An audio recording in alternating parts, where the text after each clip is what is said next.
relax. This is your forever final girl, Rachel, here to do some scratching, scratching, scratching.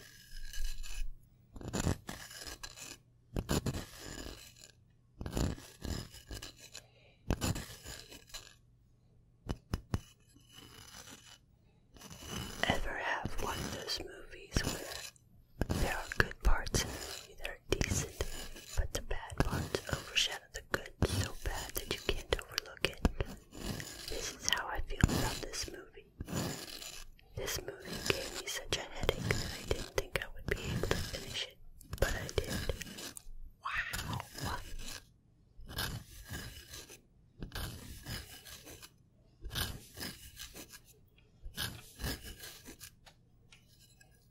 Black Christmas was released on December 13, 2019, directed by Sophia Dacall, written by Sophia Dacall, April Wolf, Roy Moore, acting by Imogen Poots, Elise Shannon, and Lily Donahue.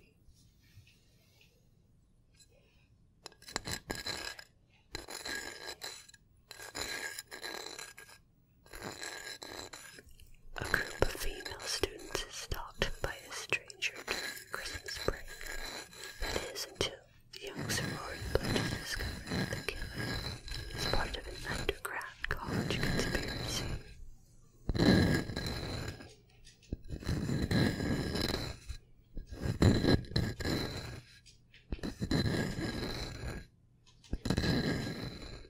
Oh boy, this is going to be a movie.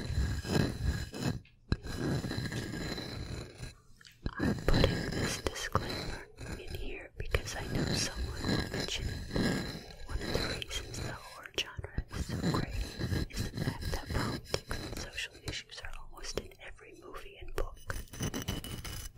Most of the times it is in a subtle way, unless it is apparent. It doesn't detract from the story. One of the things that bothers me so much about this movie is the fact they put the message forefront to the detriment of the plot. If you have a good message and a good plot, they would work together to make a well-rounded story. This is not the case with this movie.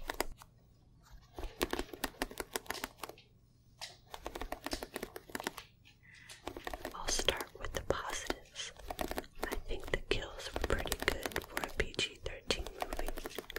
There was roughly 25 or more kills. I think if they would have gone all out with an R rating, it would have been so wild. But I know that they wanted a PG-13 rating for the audience they were aiming for. Besides all that, the kills were pretty good. I liked the icicle kill at the beginning, and when the women were fighting, it was pretty cool.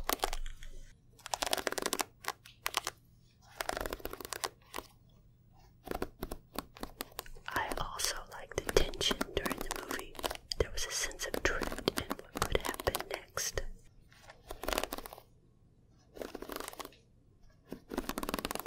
Overall, I did like the actresses in the movie. I thought Imogen Poots as Riley was pretty well developed and not the typical slasher movie character. Carrie Ills as the main antagonist did pretty good, but I will always view Carrie Ills as Wes from Princess Bride. It's hard to imagine him as this creep. I know he was in Saw, and I did like him in that, but I will always remember him as Wesley. Elise Shannon plays the typical over-the-top radical feminist that is just too much. She plays that pretty well.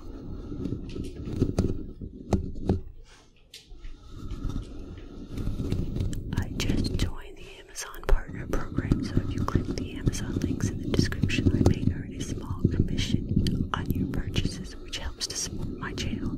Thanks!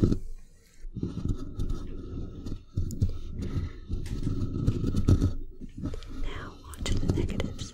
This shouldn't have been called Black Christmas in my opinion. As a movie on its own, I think it would have been a little bit better. There was very little to do with either of the other Black Christmas movies.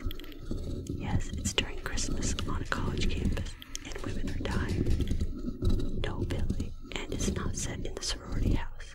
They threw little things into it to try to connect them, but a few little things didn't make it connected. For me,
And now for Did You Know?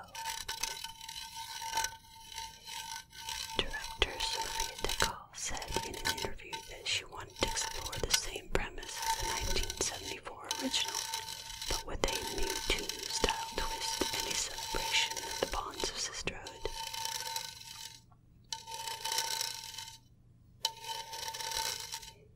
The address of the sorority house is 1974 Elm Road, both a reference to the year the original film came out and a reference to A Nightmare on Elm Street, made in 1984. John Saxon was in both films. The names of the leading characters, Riley, Marty, Chris, and Jesse, were intentionally picked for being unisex names. Lindsay, though, was named after feminist critic Lindsay German.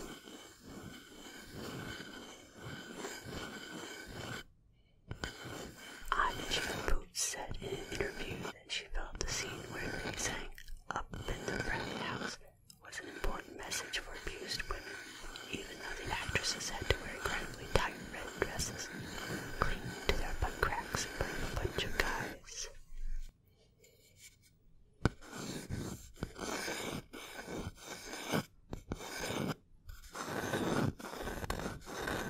The film received negative reviews from critics and audiences alike, who criticized its writing, pulpy themes, PG-13 rating, overt political messages, and deviations from the original 1974 film.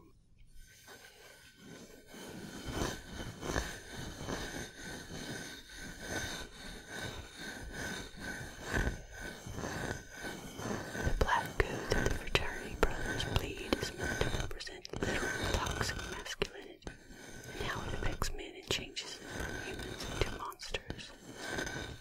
It was also used because they were not allowed to show red and colored blood in a PG-13 rated film.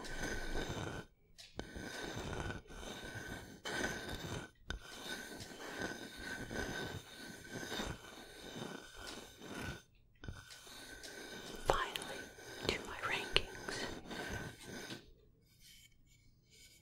For kills, blood, gore, I give the movie 3.5 out of 5.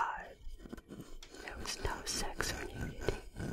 For the scare factor, I give it 3 out of 5. My total enjoyment factor is a 4 out of 10. My final rank is 2.6 out of 5.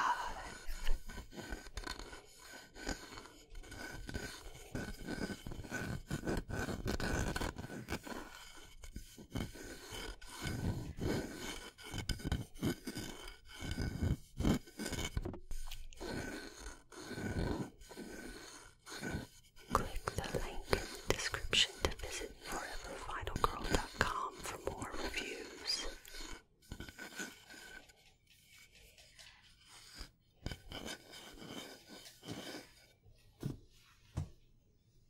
Just remember, even the worst movies have something positive about it.